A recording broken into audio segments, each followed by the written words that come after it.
रफ़ी साहब, आपने अभी बोला कि आपने 25-26 हज़ार गीत गाए, तो अचानक ही मैं आपको कहूँ कि ये गीत मालूम नहीं कितने साल पहले, तो एकदम आपको उसकी धुन याद आ जाएगी? जो गाना हिट होता है वो तो मुझे याद रहता है गाना एकदम।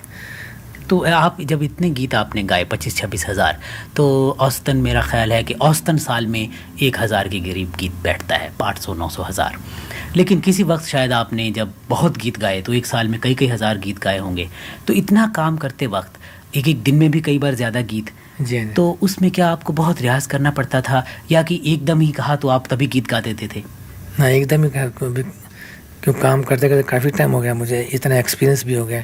अभी तो ज़्यादा रिसर्च करने की ज़रूरत भी नहीं पड़ती, वहीं बस लिख लेते हैं रिकॉर्डिंग के ऊपर, बस लिखा गाना 2 मरतबा सुन लिया और रिकॉर्ड कर लिया बस। अच्छा रफ़ी साहब, मैं यहाँ आपसे ये पूछना चाहूँगा कि आपको ये संगीत का शौक़ बचपन में कहाँ से हुआ? आपने कोई शिक्षा, एजुकेशन इसकी ली, या आपको घर में ही इसकी शिक्षा मिली? एक तो मुझे शौक़, मेरे को 12 साल की उम्र थी तो हम गांव में रहते थे, अमृतसर के बाजू में एक गांव है, तो वहाँ एक फ़कीर आया करता था। वो सुबह यानी जब पैसा मांगते पैसा, तो गा के पैसा मांगते, तो वो मुझे उसकी आवाज़ अच्छी लगती थी, तो वो उसकी आवाज़ अच्छी, मैं उसके पीछे पीछे बहुत दूर जाता था। वो सुन के उस फ़कीर को तो गाने का मुझे शौक़ पैदा हुआ था। यहाँ ये बड़ी अच्छी आपने बात बताई। आप ये बताइए कि उस वक्त किस गायक कलाकार ने आपको बहुत मुतासिर किया? ये तो नहीं, जैसे मैं आपके गीत सुनता, मुझे बड़े अच्छे लगते थे बचपन में, तो आपको बचपन में कोई ऐसा गायक जिसने आपको बहुत ही आप पर इन्फ्लुएंस, प्रभाव डाला हो? उस टाइम पे ये गाने बजा करते थे सैगल साहब के, ऐसे उस टाइम में विद्यानाथ सेठ होते थे, तो ये इन लोगों के रिकॉर्ड, पंकज मलिक, इनके रिकॉर्ड सुन के मुझे बहुत अच्छे लगते थे ये भी ऐसे। लेकिन आपने कोई औपचारिक शिक्षा, कोई एजुकेशन ऐसे कॉलेज में, स्कूल में संगीत की नहीं ली? जी नहीं, मुझे गांव में छोटा सा स्कूल था, बस उसमें वैसे 1-2 जमात पढ़ी बस, ज़्यादा गाने का शौक़ था वैसे। रफ़ी साहब, पुराने गीतों में क्या ख़ासियत है कि उन्हें हम जितनी बार सुने तो बार बार फिर सुनने को मन करता है, लेकिन नए गीतों में ये बात नहीं होती? पुराने गानों में क्या है, उसमें एक तो शायरी भी होती थी अच्छी, गानों के मतलब अच्छे निकलते थे, और गाने में क्लासिकल टचेस, सुर अच्छे होते लगते थे, मेलोडी था जो भी, बस वो एकदम जिस्म के अंदर खूब जाते थे जो भी सुनता आदमी। आजकल के गाने में वो चीज़, रस नहीं रहा जैसे पहले था। रफ़ी साहब, यहाँ मैं आपसे एक सवाल ये पूछूंगा, आप भी इस बात को मानते हैं, मैं भी मानता हूँ, हमारे सुनने वाले भी मानते हैं, लगभग सभी लोग मानते हैं। अब आजकल वो गीत आते हैं, मुझको ठंड लग रही है, पासना, या ज्वाला, बदन में ज्वाला, ऐसे शब्द जो भी, तो फिल्मी गीत जो हैं इनका हमारी ज़िंदगी से सीधा ताल्लुक़ है। फिल्मी गीत वो हैं जो आम आदमी, आम बच्चा सड़कों पे गुनगुनाता है, कि यानी इसका हमारी ज़िंदगी से बिल्कुल सीधा ताल्लुक़ है, हमारे ऊपर असर पड़ता है इसका। तो क्या हमारी जिम्मेदारी नहीं हो जाती कि ऐसे गीत कम से कम हों?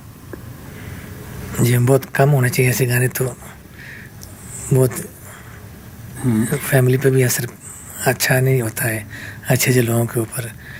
जितनी शायरी अच्छी रहेगी उतनी अच्छा होता है, मतलब घर का माहौल भी अच्छा होता है।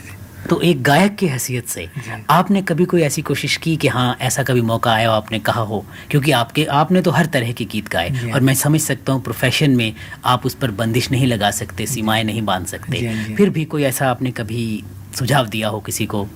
ये तो प्रोड्यूसर जो कहते हैं वैसे हमको करना पड़ता है, हम ये तो अपनी मनमानी कभी नहीं किए। जैसे अगर किसी फिल्म के या सबके प्रोड्यूसर, डायरेक्टर सभी कुछ आप हों, तो आप कैसे गीत उसमें रखना पसंद करेंगे? जो पब्लिक को, लोगों को पसंद हो वही रखेंगे, अच्छी चीज़ें रखेंगे बस।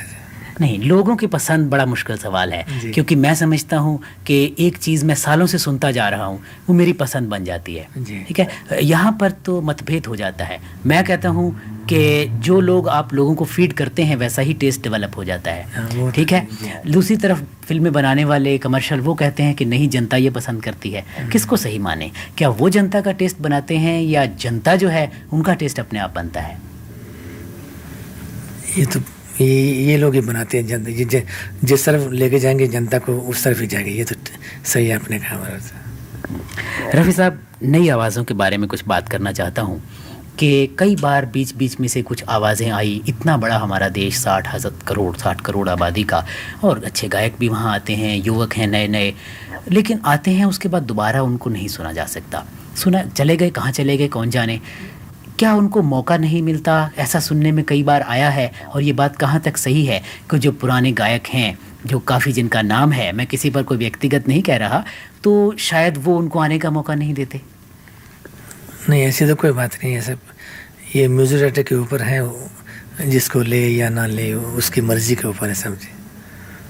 अच्छा, आप जो नए कलाकार, युवा, जैसे हम लोग अपने फील्ड में आए हैं यहाँ, तो जो हमारे बुज़ुर्ग हैं यहाँ, वो हमें प्रेरणा देते हैं, चीज़ें बताते हैं। जो गायक भारत के नए हैं, उनके नाम आप क्या संदेश देंगे? वो कामयाब होने के लिए उनको क्या करना चाहिए? बस मेरी दुआएं हैं उनके साथ हमेशा, बस हमेशा ऊपर तरक्की करें, उनको भगवान ऊपर लेके। बस हम लोग भी पहले ऐसे ही थे, बस यानी मेहनत करके आप भी आगे बढ़े। मेहनत करके, जी हाँ। ये मुझे बताइए कि गायक हैं आप, गीत गाते हैं, इनके अलावा जब कभी आपको समय मिलता है खाली, तो आप क्या करना पसंद करते हैं? मुझे तो एक किसी चीज़ का शौक़ नहीं, ना किसी ड्रिंक का, ना स्मोक का, ना कुछ। और एक शौक हॉबी है मुझे, सुबह उठ के सुबह 5:30 बजे उठता हूँ, 6 बजे फिर मैं बैडमिंटन खेलता हूँ। बस बैडमिंटन खेलना आपका शौक़ है? जी हाँ, बस ये उसके बाद रिकॉर्डिंग करता रहता हूँ, जहाँ कंपनी चलाई था स्टूडियो में। रफ़ी साहब, अगर आप अपने आप को आईने में खुद रखें और अपने पिछले गुजरे ज़माने पर एक नज़र डालें, तो बड़ा मुश्किल सवाल है ये वैसे, कौन सा ऐसा गीत आप मुझे ढूंढ के देंगे कि आप कहें कि ये सुभाष जी, आप ये गीत बजाइए, ये मुझे बहुत पसंद है? अभी गाने तो सब अच्छे हैं, अभी जैसे भी अच्छे और सबसे अच्छे में तो फ़र्क है ना? जी हाँ। तो सुहानी रात ढल चुकी, न जाने तुम कब आओगे। रफ़ी साहब, बहुत अच्छा गीत है ये तो, बिना साज़ों के, बिना सबके, रिकॉर्ड पे तो हमने बहुत बार सुना और अब भी सुनते हैं। इस गीत की थोड़ी सी लाइनें आप हमें यहाँ गुनगुना दीजिए। सुहानी रात ढल चुकी, ना जाने तुम कब आओगे। सुहानी रात ढल चुकी, ना जाने तुम कब आओगे। जहाँ की रुत बदल चुकी,